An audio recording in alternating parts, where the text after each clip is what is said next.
Well, the shift is about the future, and it's particularly about our working future. What's life going to be like in 2020? And basically in the shift, I look at the forces that are going to change our world, and then look at the three shifts that I think people should make. And that's really about being more focused on mastery, more focused on networks, and thinking more about the way that their work interacts with the environment. There are 5 forces that are changing our world, from technology and globalization to demography, but also, of course, climate change is having a huge effect on our world, not just now, but in the future. So in the book, I look at those 5 forces and then play out how they might change our working lives over the coming years, and what we should do to prepare both ourselves and indeed our children.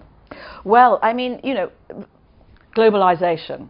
So in the past, we've thought that big ideas, new innovations came out of the developed world. Increasingly, they're coming from all over the world.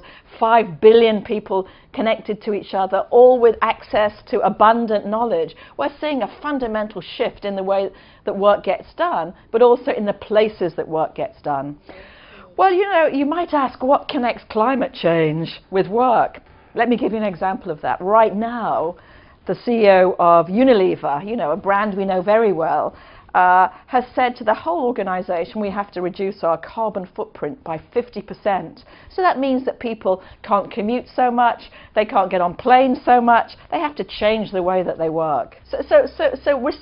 Resources generally are one. The second would be globalization. Right now, for example, in India and in China, there are 2 billion people who are moving out of poverty into the consuming classes. They're beginning to buy stuff, their expectations of their life is changing, and they themselves, as they become more educated and more motivated around work, will join the world's labour market. So they're going to have a big effect on where work gets done and also the sort of work that gets done. So globalization is one.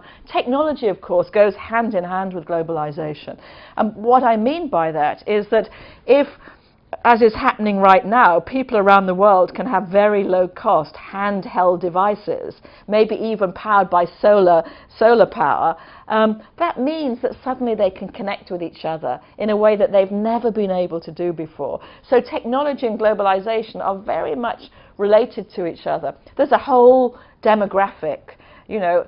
Italy, for example, is aging very rapidly, as indeed is Japan. Other countries like Nigeria have large numbers of people under the age of 30, and those demographic changes are going to change the balance of the world over the next 20 years. One is around society. What sort of societal changes are we going to see? And there's a few that are already taking place. One is that we're living differently. We're living in cities rather than in rural areas. In fact, more of us live in cities than live in rural areas.